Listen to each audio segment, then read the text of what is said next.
La dernière demi-heure de la semaine avec Sarah Salman, Dominique Grimaud, Fabien Otteniente, Gauthier Lebret et Olivier Guénec. Ça s'est passé cette semaine et nous y étions ensemble avec Dominique Grimaud et avec Fabien Otteniente. Les obsèques de Roland Courbis, un message émouvant d'ailleurs. Un message émouvant d'ailleurs en parallèle bien sûr, puisque Céline Dion sur les réseaux sociaux pour les 10 ans de la disparition de son mari René. Et c'est vrai que ces moments de mort sont toujours des moments particuliers. Ce qui était intéressant dans cette cérémonie, c'est de voir l'amour qu'il y avait autour de Roland Courbis, l'estime, bien sûr, le respect, et que tout le football français, les personnalités parmi les plus importantes, Zinedine Zidane était là, et ce n'est pas rien. C'est lui d'ailleurs qui avait débuté avec Courbis à Bordeaux. Zizou, paraît-il que c'est Roland qui avait trouvé... Oui, il n'arrivait pas à prononcer le nom de Zinedine Zidane, donc il l'a appelé Zizou parce que c'était plus commode. Et je trouve bien que c'était en l'église de la Madeleine que tout le football français, le journalisme de sport, mais pas que, beaucoup de personnalités. Comment vous étiez très ami avec Roland Courbis, Fabien Otteniente ? Oui, j'étais très ami. J'avais rencontré Roland un peu avant mon écriture de 3-0, parce que il m'avait été conseillé. J'avais été le voir. Il entraînait Lens à l'époque. J'avais été le voir à l'hôtel d'Angleterre à Arras un lundi sous la pluie, et il s'est présenté à moi en me disant: je m'appelle Roland avec 2 ailes pour mieux voler. Je trouvais ça poétique, et on est restés copains. Je l'ai suivi quand il était à Ajaccio. Je suis allé le voir très souvent. J'ai pratiquement vécu la montée d'Ajaccio en première division. J'adorais regarder les matchs avec lui parce que il donnait envie de discuter football. Et donc j'étais dans sa chambre à regarder les matchs. Il avait toujours un sac plastique avec de l'argent liquide dedans. Je lui disais: mais pourquoi t'as toujours ce sac plastique? Il me dit: c'est ma valise diplomatique.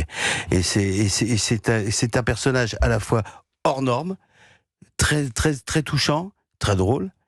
Et je pense qu'aujourd'hui, des personnages comme ça, on a un peu cassé le moule. Et ça m'a ça m'a ému. Je suis resté vraiment, je l'ai encore vu il y a 3 semaines. Il était affecté par cette maladie qu'il combattait avec dignité. Mais on n'est jamais prêt à perdre quelqu'un qu'on aime beaucoup. Voilà. Donc c'est une semaine qui nous a un peu bouleversés. Et je suis en contact encore avec Clara et sa fille Olivia qui l'adorait. Et demain c'est les obsèques à Marseille, et je pense que ça va être quelque chose aussi de très grand. Parce qu'il y a une cérémonie demain également à Marseille. Ouais, dans l'église où il aimait aller, parce que il est né à Marseille. Hein. Il est né à Marseille. Ouais. Et il a entraîné même le petit club d'Andoum, qui est un des clubs marseillais. Il était très très aimé, parce que moi j'ai beaucoup suivi en Corse. Il était très aimé par le. Il était aimé par tout le monde. Dominique Grimaud, vous trouverez personne qui dise du mal de Roland Courbis? Non, voilà, c'est ce que j'allais dire. Effectivement, fâché avec personne dans ce milieu, et c'est peut-être un cas absolument rarissime. Mais Roland, c'était une espèce de comédien. Voilà aussi.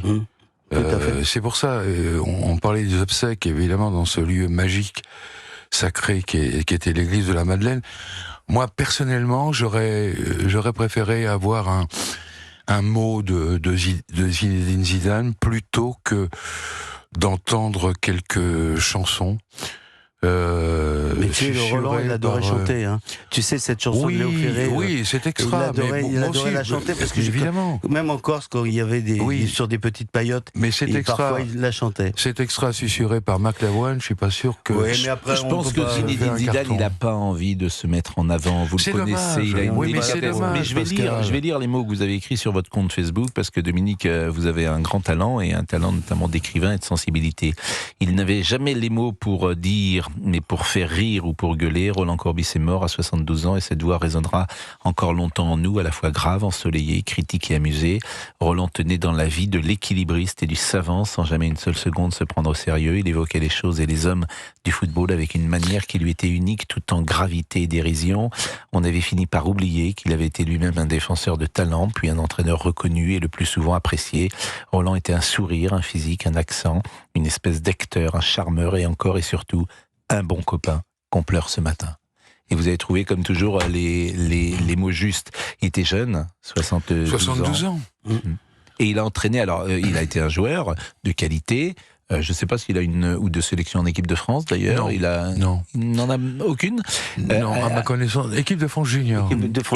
Il a surtout été un entraîneur incroyable puisque j'avais compté 17 clubs entre 86, le Toulon et le dernier qu'il a entraîné, qui était, je ne sais plus lequel d'ailleurs, le dernier club. Le tout dernier. Mais il est passé par Lens. Il a même été le tout dernier, je crois que c'est 7.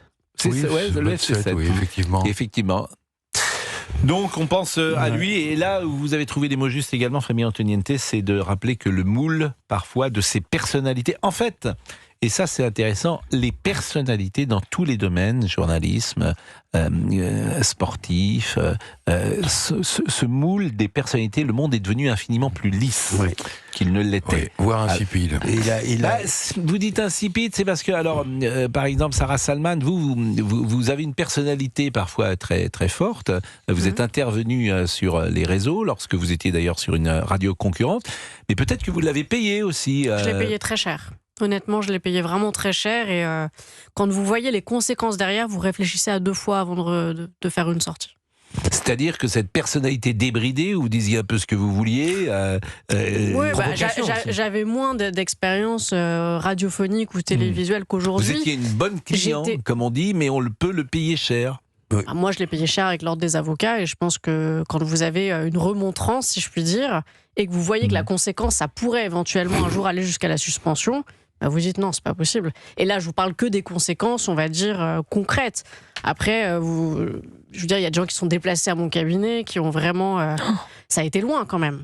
Mais donc, le monde impose quelque chose de plus lisse.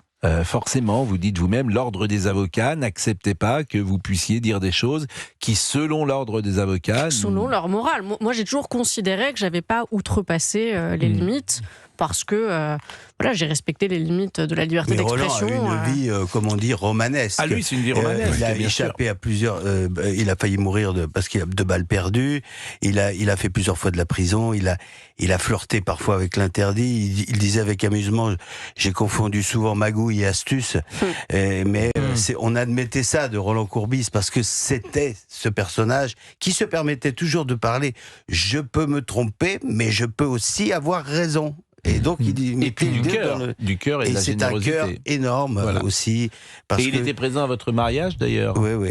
Et c'est un bon souvenir avec son épouse et avec son épouse Clara, à laquelle on pense, et Olivia. Il a vécu une histoire d'amour incroyable avec Clara, et il était touchant aussi quand Clara le faisait parfois souffrir. Vous voyez, c'est un homme avec toutes ses aspérités et c'est aussi ses difficultés. C'était un être humain qu'on pouvait palper, qui était hors norme. Voilà.